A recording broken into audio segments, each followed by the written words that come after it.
Assalamualaikum warahmatullahi wabarakatuh. Halo teman-teman semua, semoga kita selalu berada dalam keadaan sehat dan penuh keberkahan.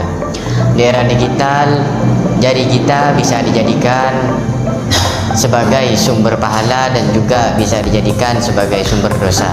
Perkenalkan, nama saya Holilur Rahman, program studi manajemen MGP 25 Universitas Muhauddin Mudari Madura.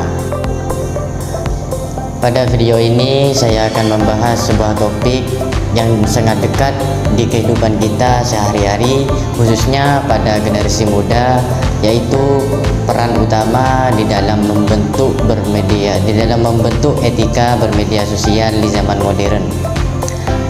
Melalui video ini saya berharap kita bisa memahami bahwa agama bukan hanya pedoman untuk beribadah, tetapi juga menjadi kompas moral kehidupan dan berinteraksi di ruang digital. Media sosial seperti TikTok, Instagram, dan YouTube banyak memberi manfaat, mulai dari sarana komunikasi, hiburan, hingga dakwah. Namun, di sisi lain, media sosial juga menjadi tempat munculnya berbagai permasalahan, seperti ujaran kebencian, hoax, dan budaya yang saling menjatuhkan. Maka dari situ, agama hadir bukan untuk membatasi kreativitas, tetapi untuk mengarahkan manusia agar tetap beretika, bertanggung jawab, dan beradab di ruang digital. Dalam Islam, etika berbicara dan berkomunikasi sangat ditekankan. Prinsip utamanya yaitu menjaga lisan dan tulisan. Allah Subhanahu wa taala berfirman di dalam Quran surah Al-Ahzab ayat 70 yang berbunyi, "Barang siapa yang beriman, bertakwalah kamu kepada Allah dan ucapkanlah perkataan yang benar."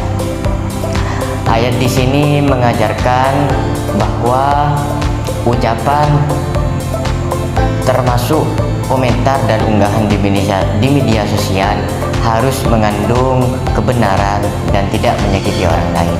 Selain itu, Rasulullah SAW juga pernah bersabda, "Barang siapa yang beriman kepada Allah dan hari akhir, maka hendaklah ia berkata baik dan diam." Berkata baik atau diam. Hadis riwayat Bukhari dan Muslim. Hadis ini sangat relevan dengan kondisi media sosial saat ini, di mana tidak semua hal harus dikomentari, apalagi jika mengandung kebencian atau provokasi.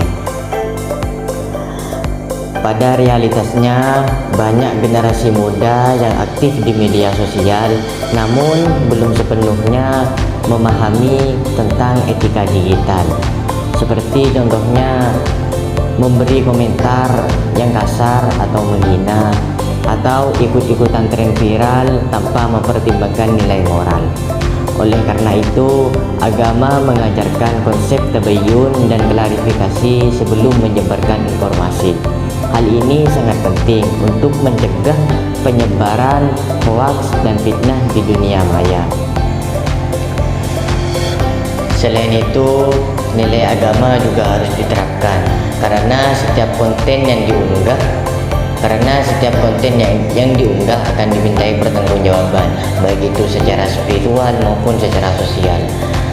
Dengan menjadikan agama sebagai landasan, insya Allah generasi Z dapat menjadi pengguna media sosial yang cerdas, santun, dan membawa dampak positif.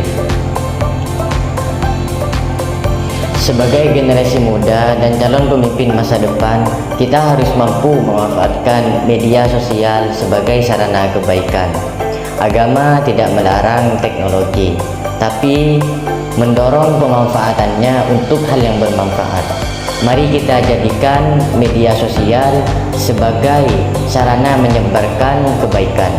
Dengan menjunjung tinggi nilai agama, kita tidak hanya menjadi pengguna media sosial yang aktif, tapi juga bertanggung jawab secara moral dan spiritual. Demikian presentasi yang dapat saya sampaikan.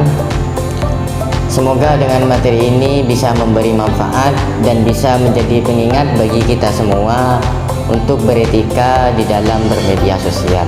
Saya ucapkan terima kasih atas perhatian teman-teman semua. Wassalamualaikum warahmatullahi wabarakatuh.